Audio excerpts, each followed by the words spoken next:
it's Mari.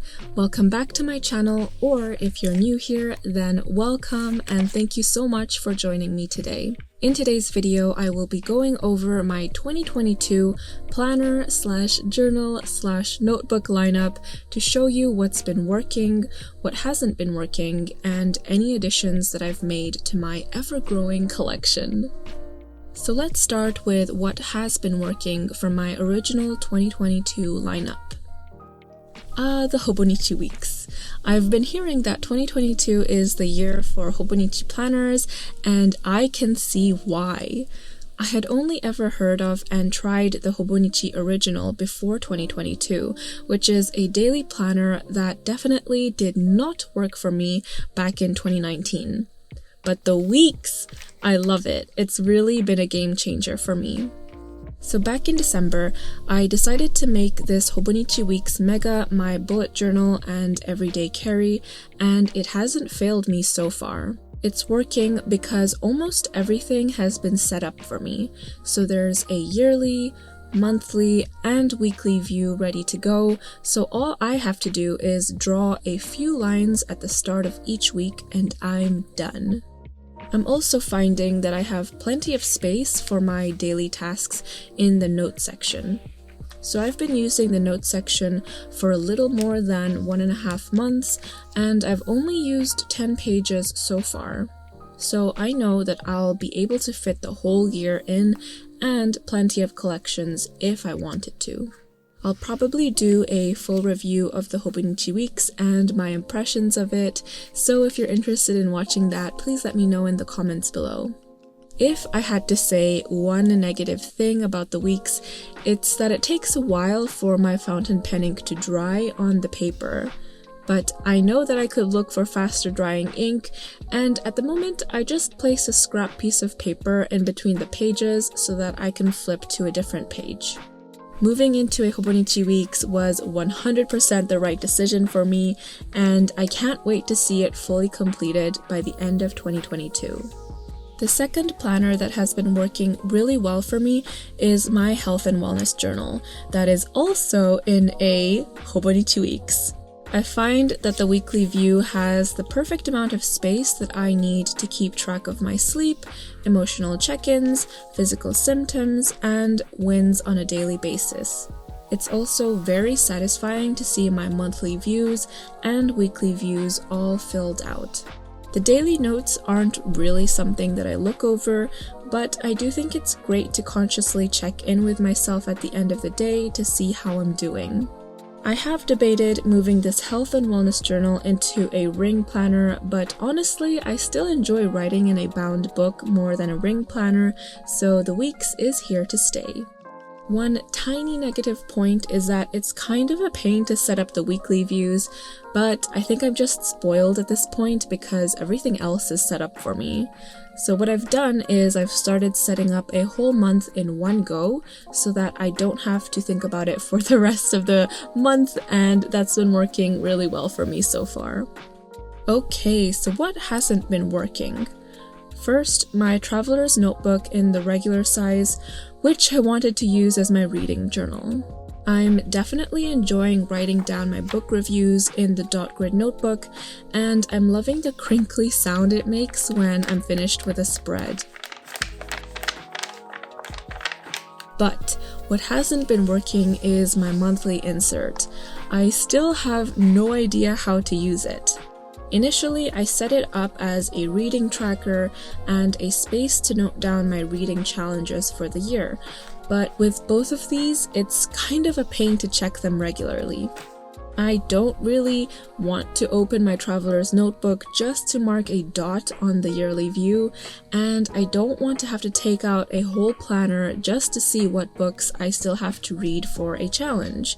And this might all make me seem pretty lazy, but I do think it's important that journals are convenient, easy to use, and make your life simpler rather than harder. And if I'm being honest, I'm also finding less joy in opening up my traveler's notebook these days. So, I've decided to fix this problem by completely removing the monthly insert. So until I find a use for it, I will not be including it in my setup. One last thing, but I'm also kind of regretting covering the entire notebook in this pretty paper because they're very delicate and fragile, and I'm finding myself babying them because I don't want them to rip. So now at least I know that I would prefer a minimal cover so that I can throw these notebooks around and not have to worry about them getting scrapped up. The second notebook that hasn't been working for me is my A5 Torii notebook from Notebook Therapy. So let's start with the good stuff. It's definitely a durable notebook and it's great for pasting lots of stickers and ephemera in. It's also so beautiful. I love the linen cover and I'm still in love with the Torii gate design on it. So I intended this notebook to be my diary for 2022, but it hasn't been working for me because of one main reason. The paper is way too thick for me, and I can't really explain it, but I don't enjoy writing in it at all. I generally like to use gel pens when I write journal entries, and there's just something about this paper that doesn't invite me in. I'm probably just uncomfortable with the thickness of the paper, which is 160 GSM, because I've gotten used to the thinness of Traveler's Notebook paper and now the Hobonichi Weeks paper, which are two very thin types of paper.